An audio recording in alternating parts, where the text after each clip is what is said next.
Caríssimos irmãos, caríssimas irmãs, que possamos permanecer sob as bênçãos de Jesus.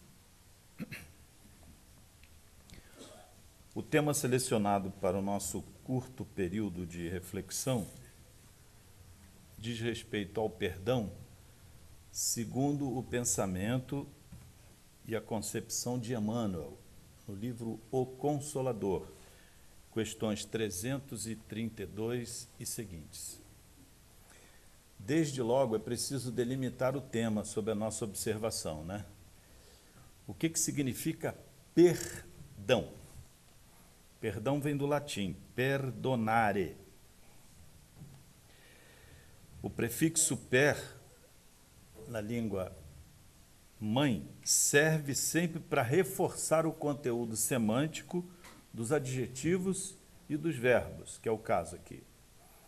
Então, per, para, como reforço, donare, doar, para doar, com maior intensidade, né? O perdão, então, teria o sentido... Obrigado. De dar mais, ou de ser uma doação de uma dimensão diferente daquela rotineira da vida, do tráfego comum social. O perdão, portanto, é uma atitude e uma disposição, uma ação humana que tem um plus. Não é o simples doar, é um doar com mais intensidade, com mais conteúdo, com maior duração. Por isso ele é tão incompreendido, né? A primeira questão que se coloca para Emmanuel é exatamente essa. Perdoar e não perdoar significa absolver e condenar? A resposta só podia ser não, né? Porque o perdão é incompatível com a absolvição. Quem absolveu não precisa condenar. Desde logo nessa primeira questão, nós chegamos a uma conclusão. Quem tem que perdoar já condenou. Portanto, o perdão presume uma condenação anterior.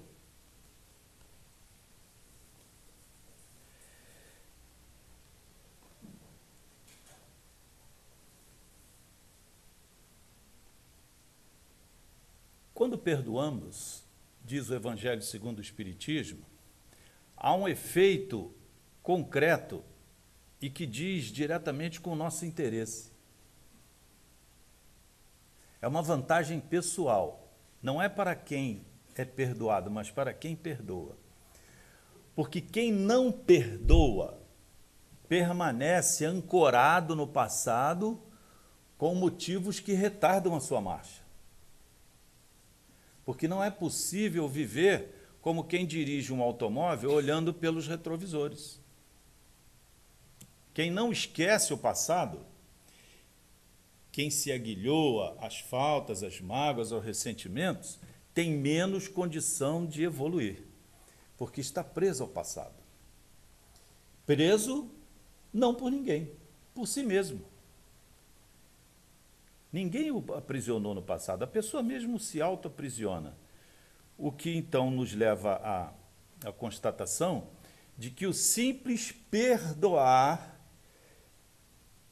elimina um impedimento que trazemos conosco de maneira voluntária. Quem não perdoa está, ipso facto, condenando-se a andar menos. Muitos dizem assim, mas é muito difícil, aquela dor corrói o meu coração até hoje. Mas enquanto corroer, ela está exercendo o sublime magistério do despertamento mais profundo. Porque antes da ofensa havia uma razão para ela. Se a razão não está nesta vida, estava em outra. Porque não há nenhuma dor injusta. A política divina não erra quanto à conveniência e oportunidade da dor. Logo, se ela chegou, tem uma causa. Se não está nessa vida, está na outra. E se eu não desejo ficar preso a ela, é melhor que eu me desfaça dessa cangalha, desse peso. Portanto, Excluídas as considerações morais que podem envolver o tema, é interesse daquele que perdoa perdoar, é interesse próprio. Se outra coisa não lhe trouxer de benefício, o seu próprio interesse está melhor satisfeito. Como diz a sabedoria oriental, ninguém caminha uma milha sem dar o primeiro passo. Ah, mas uma milha é muito longe. Vai ficar mais perto se dermos o primeiro passo, e o segundo, e o terceiro, e assim sucessivamente. Com a cessação do erro nasce um caminho, uma esperança. Com a prática do amor se consolida essa energia que nos forra de coragem para a tão desejada autorreforma. Porque, na verdade, os problemas que experimentamos têm como origem, causa, nós mesmos. A enfermidade, o problema de qualquer natureza não está fora, a causa está dentro. Então não adianta viver cultivando desânimo, tristeza, melancolia, ressentimento, mágoa, guardando as ofensas, repetindo a vez por outra. Você lembra do que o fulano fez comigo? Do que a fulana teve a disfarçatez de nos aprontar? Não adianta nada disso. Isso não tem o menor efeito futuro, a não ser estagnar a pessoa por mais tempo naquela posição. Aliás, a queixa aumenta os níveis de confinamento da pessoa ao problema. Quanto mais ele repete, quanto mais ele se queixa, maiores vínculos estabelece com o passado. Depois, para remover, leva muito mais tempo. A questão 333, que é a seguinte, pergunta: na lei divina há perdão sem arrependimento? E Emmanuel responde: a lei divina é uma só, a do amor que abrange todas as coisas e todas as criaturas no universo ilimitado. A reencarnação, tal como nos vemos agora, só é concedida ao espírito que deseja regenerar-se. Então, nós já tivemos uma centelha de arrependimento no passado. Se não tivéssemos, não teríamos acesso à reencarnação. Sei que a grande maioria é espírita e todos conhecem a experiência de André Luiz, que permaneceu 8 anos no umbral, desesperado, bebendo água suja do chão, mastigando folhas porque sentia fome. E Clarencio só teve espaço para socorrê-lo num momento em que ele refletiu em profundidade e pediu a Deus ajuda. Naquele momento, ele reconheceu, embora indiretamente, que os problemas que ele padecia eram seu produto pessoal e se socorria humildemente de Deus. Naquele momento Clarencio pôde ampará-lo e conduzi-lo para o nosso lar. O resto da história todo mundo conhece. Por que a lei divina não depende de um arrependimento, a aplicação da lei divina não depende de um arrependimento efetivo? Porque Deus nos sabe ainda muito vacilantes. O que ele deseja é só uma pequena disposição de mudar, não um arrependimento efetivo. Mas toda vez que se encontra em nós o desejo da mudança, só esse desejo já acende dentro de nós a possibilidade de uma alternativa, de um caminho. Por isso, se diz que, na questão 333, que embora o arrependimento seja absolutamente fundamental para a nossa autorreforma, Deus, com a sua infinita misericórdia, aproveita todos os sinais que oferecemos de querer mudar.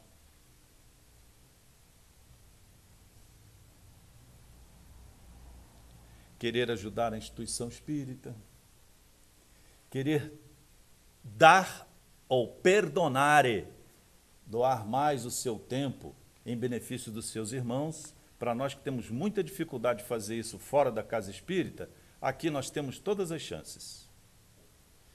Seja em que setor for, assistencial, mediúnico, institucional, administrativo ou qualquer outro.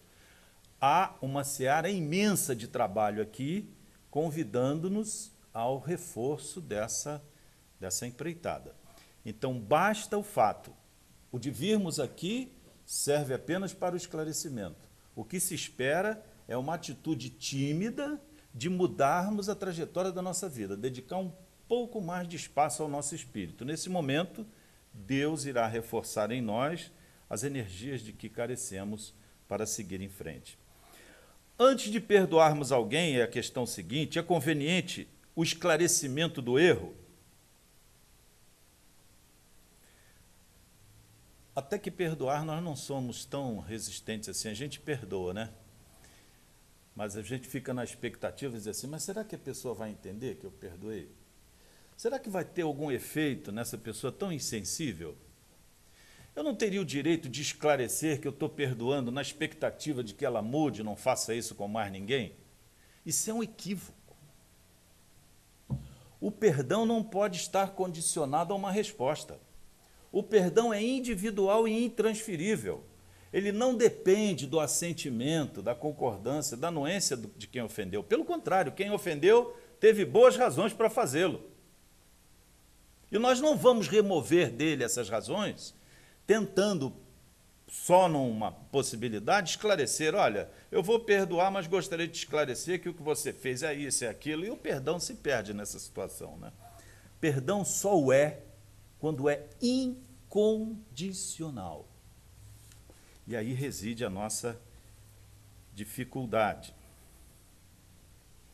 Agora esclarece, Emmanuel, se nós tivermos tomado de amor suficiente para amar o inimigo e o ofensor e termos um grau tal de amor que nos preocupemos com ele e reincidir neste erro, e tivermos a possibilidade de sensibilizá-lo, e apenas nesse momento, em nome do amor, o esclarecimento é bem-vindo.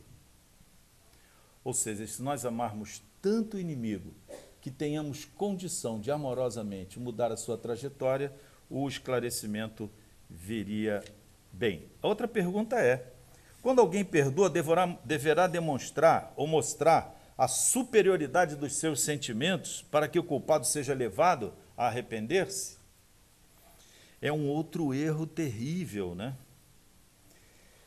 Quem perdoa esperando que o ofensor reconheça algum valor naquilo, está querendo que ele se submeta à superioridade daquele que tem sentimentos aparentemente superiores. Ou seja, essa pergunta é um redondo não.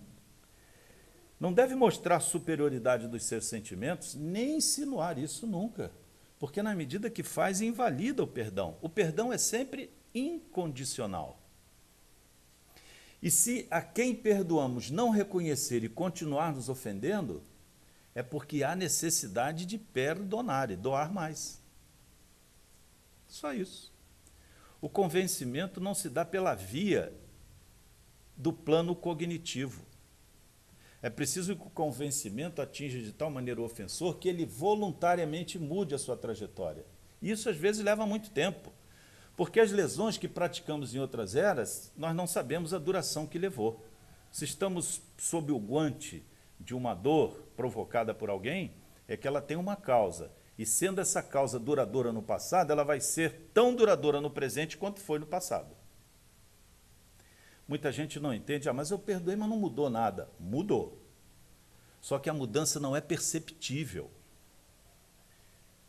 Nem para nós, que perdoamos ainda de maneira ainda pouco convincente, tanto para o que nos ofendeu, que em muitos casos é mais difícil ainda de perceber.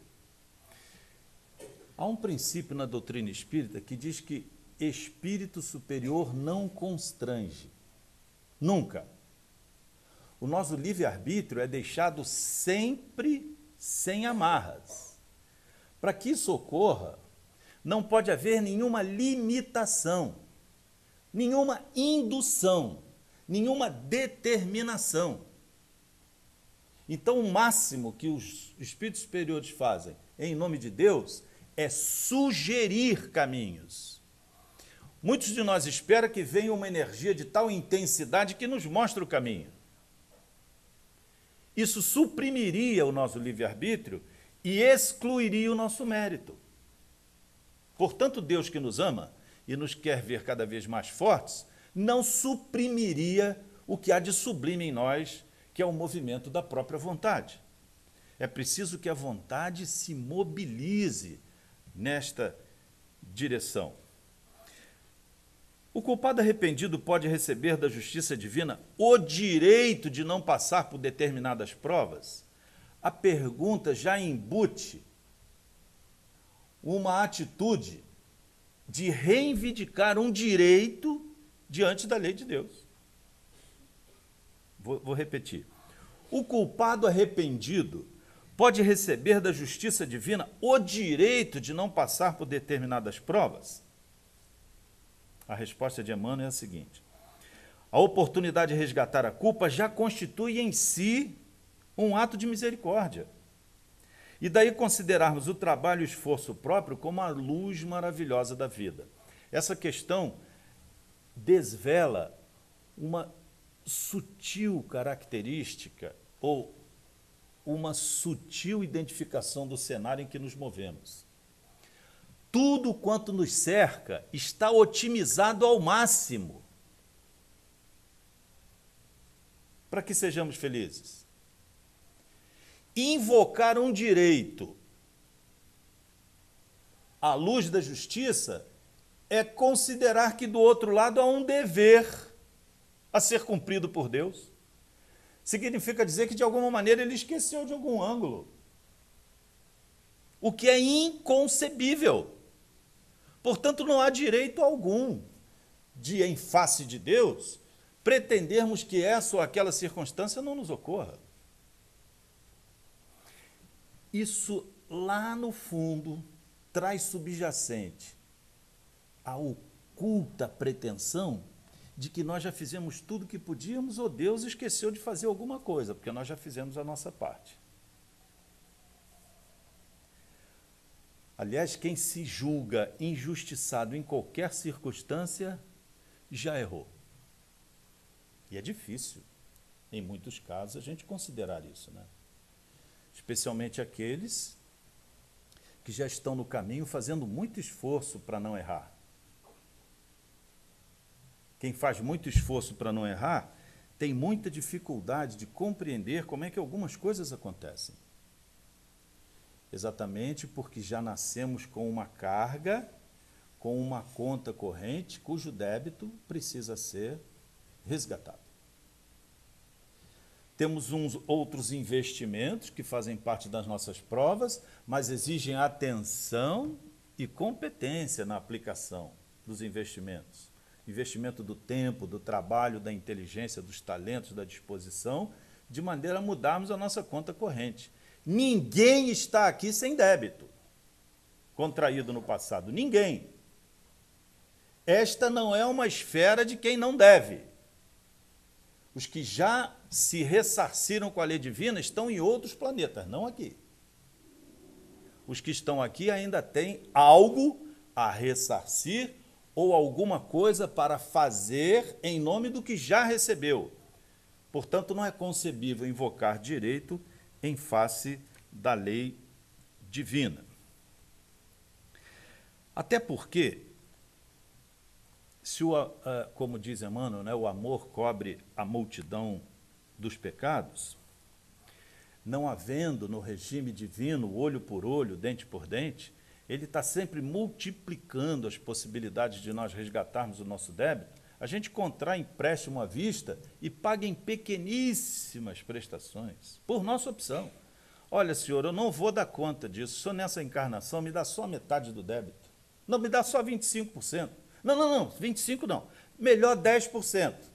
Aí a gente chega aqui, acha que está com crédito, quando, na verdade, a conta está devedora.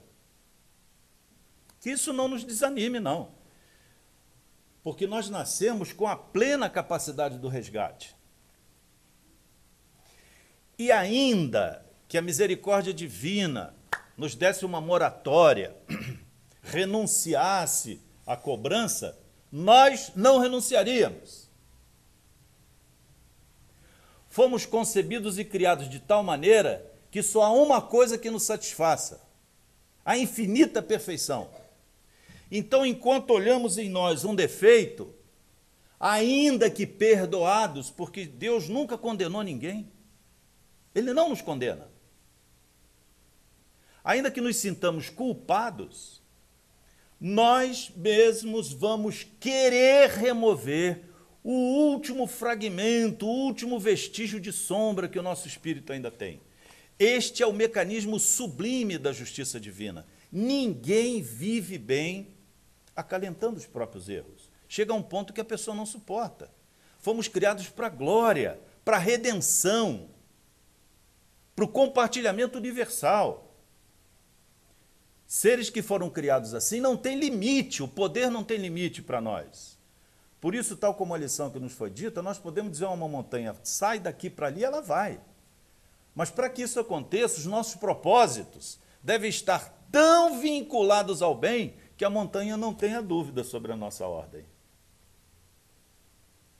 Que quando não houver dúvida, o nosso coração estará pleno de luz e poder em nome para e somente para o bem. Por isso, cada um de nós dispõe do necessário para ter mais saúde. Aliás, quem está dizendo isso hoje, nós estamos quase dispensados, né? Dessas perorações, desses aconselhamentos. Quem está dizendo isso hoje são psiquiatras, neurocientistas. Não há doenças, há doentes. Não existem doenças. Há um rol de sintomas que caracterizam certos grupos de desequilíbrios, de descompensações. Mas a origem, o foco central, a natureza, a causa é sempre individual e intransferível.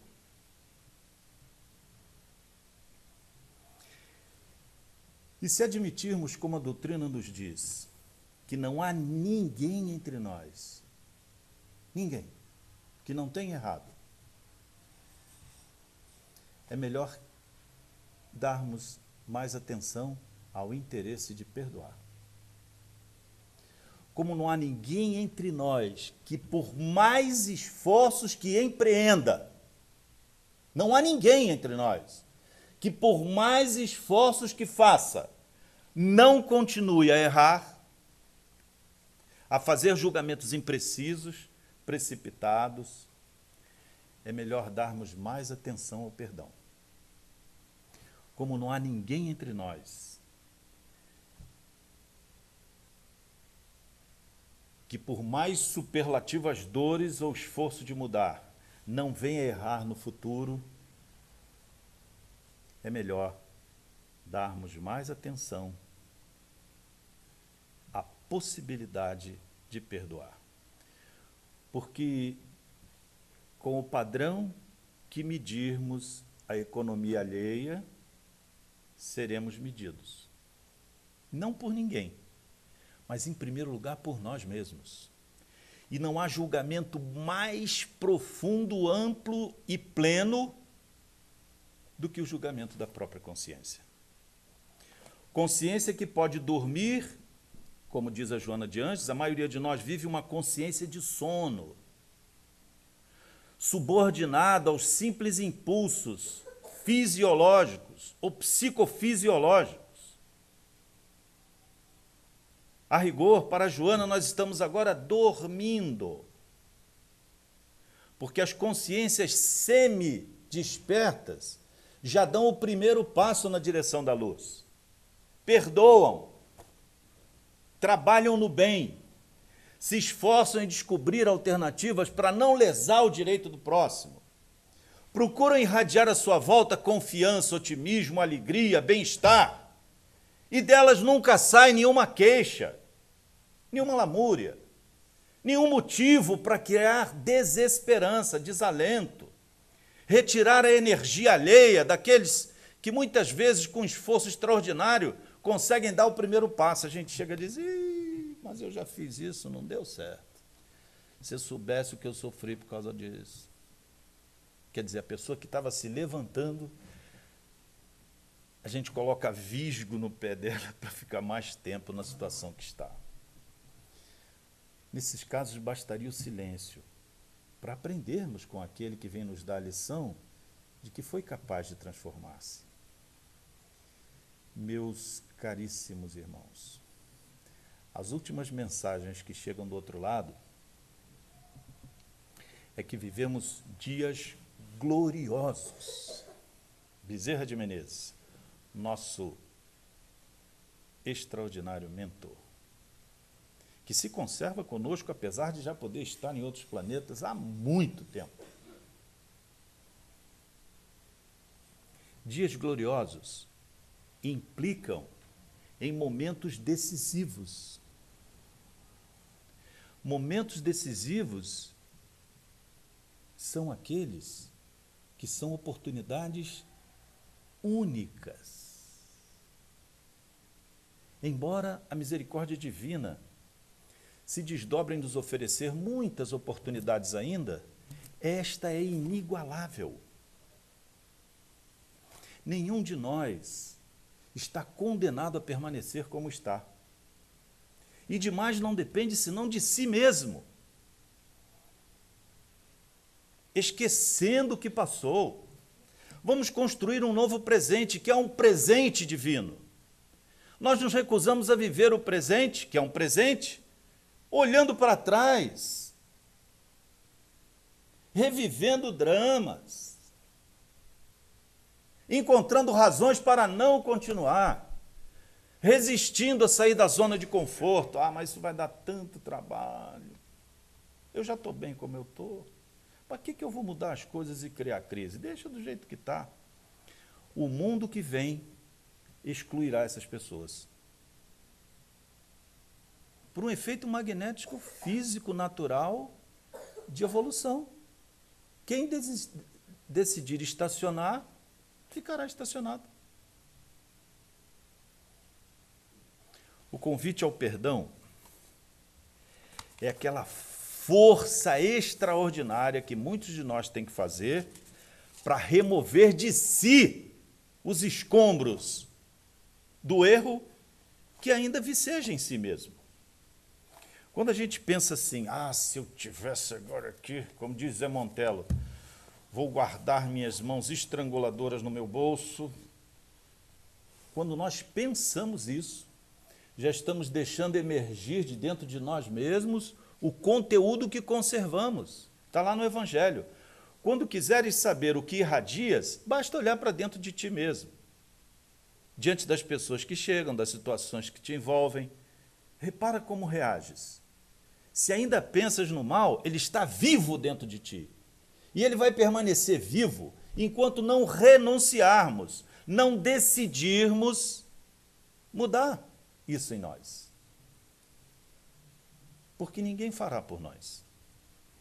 Jesus, que agora nos envolve com a sua energia renovadora, aguarda-nos a decisão de mudar. Por isso ele disse, vinde a mim, todos vós que estáis aflitos e sobrecarregados, que eu vos aliviarei. Tomai sobre vós o meu jugo, e aprendei comigo que sou manso e humilde de coração, e encontrareis alívio para as vossas almas, porque suave é meu jugo e leve o meu fardo. Como esta é a verdade, o caminho, a verdade e a vida, ele já está entre nós. Espera que nós vamos até ele, que tomemos sobre nós o seu jugo. Para ir até ele, é preciso deixar este passado de penumbra para trás. É preciso confiar que o que vem é muito melhor, e é muito melhor. O que está por vir é muitíssimo melhor do que o que existe.